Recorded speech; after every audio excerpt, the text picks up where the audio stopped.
We are here to hear the case of the people versus Jake and Aldrin regarding the crime of rape against Joyce. We'll begin with the opening statements. Prosecution, you may begin. Thank you, Your Honor. Ladies and gentlemen of the court, today an innocent man, Jake, stands accused of a crime he did not commit. The real criminal, Aldrin, sits before us, hiding behind deceit and manipulation. Joyce, the victim, deserves justice, not confusion, not misdirection, and certainly not lies. The evidence will show that Jake was nowhere near the crime scene, while Aldrin's DNA was found on Joyce's body. A witness saw the attack and will testify to the truth. Yet, my colleague, Antoinette, will attempt to twist the facts to create doubt and to free a guilty man at the cost of another's innocence. But we will not allow that. We will prove without a shadow of a doubt that Aldrin, not Jake, is the true perpetrator. Defense. You may proceed with your opening statement.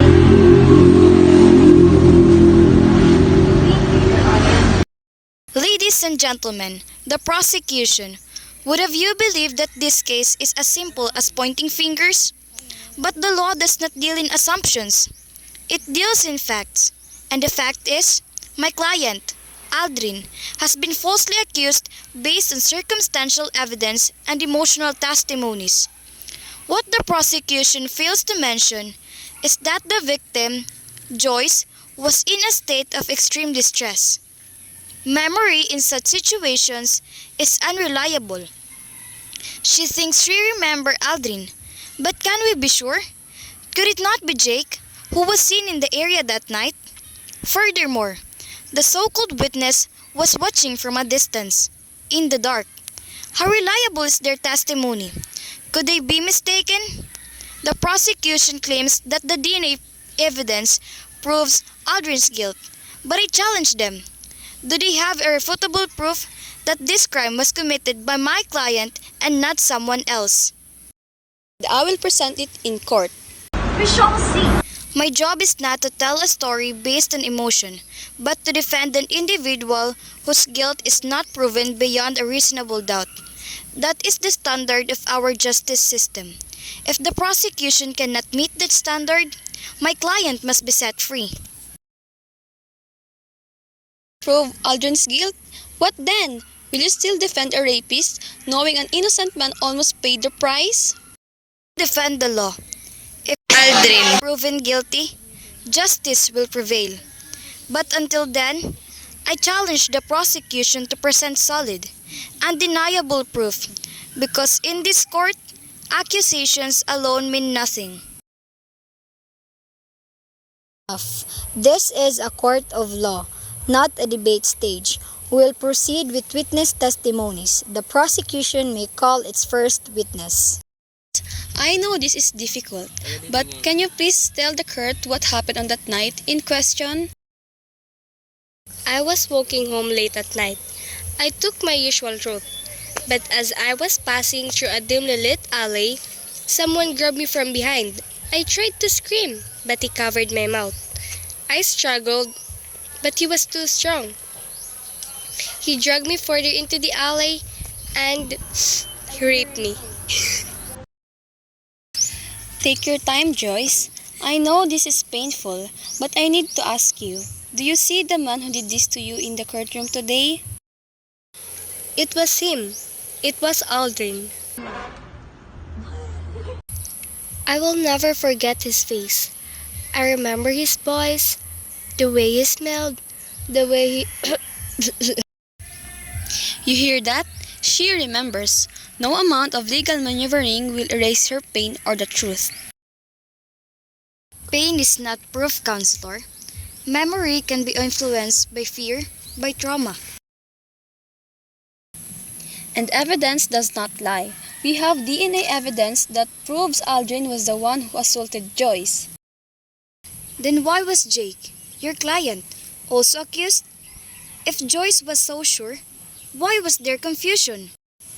Because Aldrin planned it that way. He knew Jake was in the area that night. He took advantage of the situation, thinking he could shift the blame. But the truth has a way of revealing itself. We'll now hear from the witness who claims to have seen the incident.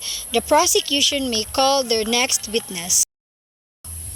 Your Honor, the prosecution calls Karil to the stand. Karil, where were you on the night of the incident? I was walking home when I heard a struggle in the alley.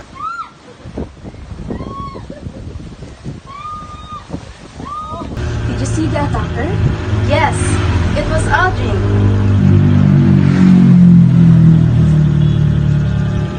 Are you certain? Yes, the streetlight was dim, but I could see his face. I heard his voice. He was laughing when I heard her. Objection, Your Honor. The witness admitted that the lightning was poor. How can we trust her testimony? We don't need just her testimony. We have DNA evidence that matches Aldrin. The truth is undeniable. Overruled. The testimony stands. The defense would like to call another witness. Someone was also in the area that night.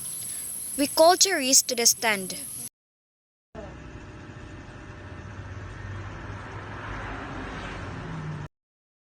Charisse, can you tell the court where you were on the night of the incident? Near at the alley when I heard shouting. At first, I thought something bad was happening, but then I saw Joyce with Jake. That's a lie! Let the witness speak. Proceed, Charisse, but remember, you are under oath. Lying in this courtroom is perjury. And Your Honor, as I was saying, I saw Joyce with Jake in the alley. They were talking. It didn't look like she was being forced. Then suddenly, Joyce started screaming. I didn't see anyone else there. So, you're telling this court that the man Joyce accused, Aldrin wasn't there at all? That's what I saw.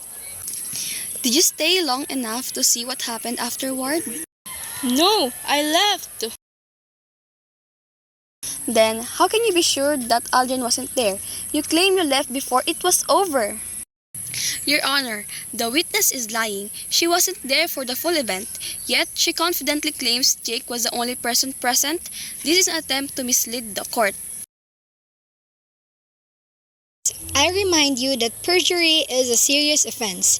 Are you sure you want to stand by your statement? I am sorry. I lied. Aldrin threatened me. He told me to say I saw Jake instead of him. I was scared. I didn't want to get involved, but I can't lie anymore. It was Aldrin. Aldrin, your confession, combined with the evidence and witness testimonies, leaves no doubt about your guilt. Jake, you have been falsely accused. This court finds you innocent. For you, Aldrin, this court finds you guilty of rape and sentences you to life imprisonment without the possibility of parole. Court is adjourned. You got justice, Joyce. He can never hurt you again. Thank you.